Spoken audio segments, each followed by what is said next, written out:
ಆತ್ಮೀಯ ಬಂಧುಗಳೇ, ಮಾಧ್ಯಮದ ಮಿತ್ರರೇ, ಏನು ಇವತ್ತೊಂದು ಪತ್ರಿಕಾಗೋಷ್ಠಿ ಕರೆದಿರೋ ಉದ್ದೇಶವನ್ನ ನಮ್ಮ ಮುಖಂಡರಾದ ವಿಜಯಕುಮಾರ್ ಅವರು ಪ್ರಸ್ತಾವನೆ ಮಾಡಿದ್ದಾರೆ.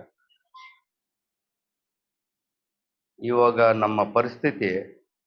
ನಮ್ಮ ಪರಿಸ್ಥಿತಿ ಯಾವ ಥರ ಇದೆ ಅಂದರೆ, ನಮ್ಮ ಹಿಂದಿನ ಪೀಳಿಗೆ ಉಳಿಸಿಕೊಳ್ಳಲು ರಾಜ್ಯದ ಎಲ್ಲ ಸಂಘಟನೆಗಳು ಸೇರಿ ಒಂದು ಕರಪತ್ರವನ್ನು ಇದು ಮಾಡಿದ್ದಾರೆ. ತುಂಬ ಅದ್ಭುತವಾಗಿದೆ.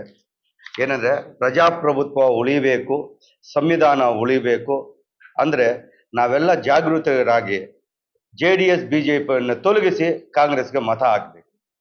ಯಾಕೆ ಅಂದರೆ, ಅದರ ಒಂದು ಪ್ರಸ್ತಾವನೆಗೆ ಕರ್ನಾಟಕ ಎದ್ದೇಳು ಅಂತ ಒಂದು ಪುಸ್ತಕ ಇದೆ. 10 ವರ್ಷದಲ್ಲಿ ಅವ್ರು ಏನು ನಮಗೆ ಗ್ಯಾರಂಟಿಗಳಂತ ಹೇಳಿ ಇಡೀ ಭಾರತ ದೇಶದ ಆರ್ಥಿಕತೆ, ವಿದ್ಯಾರ್ಥಿಗಳ ಭವಿಷ್ಯತ್ತು ಹಾಳು ಮಾಡಿರೋದು ಎಲ್ಲ ಈ ಪುಸ್ತಕದಲ್ಲಿದೆ. ಹಾಗಾಗಿ ನಾವು ಎಚ್ಚೆತ್ತುಕೊಂಡು ಕಾಂಗ್ರೆಸ್ ಅನ್ನ ಗೆಲ್ಲಿಸಿ JDS BJPಯನ್ನು ಸೋಲಿಸಬೇಕು ಅನ್ನೋ ಉದ್ದೇಶದಿಂದ ಇವತ್ತೆಲ್ಲ ಮಿತ್ರ ಸಂಘಟನೆಗಳು ಸೇರಿ ಒಂದು ಪತ್ರಿಕಾಗೋಷ್ಠಿ ಮಾಡ್ತಾ ಇದ್ವಿ. ಇಡೀ ರಾಜ್ಯದಲ್ಲಿ ಎಲ್ಲ ನಮ್ಮ ರಾಜ್ಯ ನಾಯಕರಿಗೆಲ್ಲ ಇದೆ ಕೆಲಸ ಮಾಡ್ತಾ ಇದ್ದಾರೆ. ಎಲ್ಲ ಜಿಲ್ಲಾ ತಾಲೂಕುವಾರು ನಡೀತಾ ಇದೆ. ಹಾಗಾಗಿ ಯಾರೇ ಆಗಲಿ, ನಾನು ಯಾಕಂದ್ರೆ ಹೆಚ್ಚಿನ ಭಾಷಣ ಮಾಡೋದಕ್ಕೆ, ನಾವು ಇನ್ನು ಹಳ್ಳಿ ಬರೋದಕ್ಕೆ, ಪಂಚಾಯತಿಗೆ ಹೋಗೋದಕ್ಕೆ ಆಗೋದಿಲ್ಲ.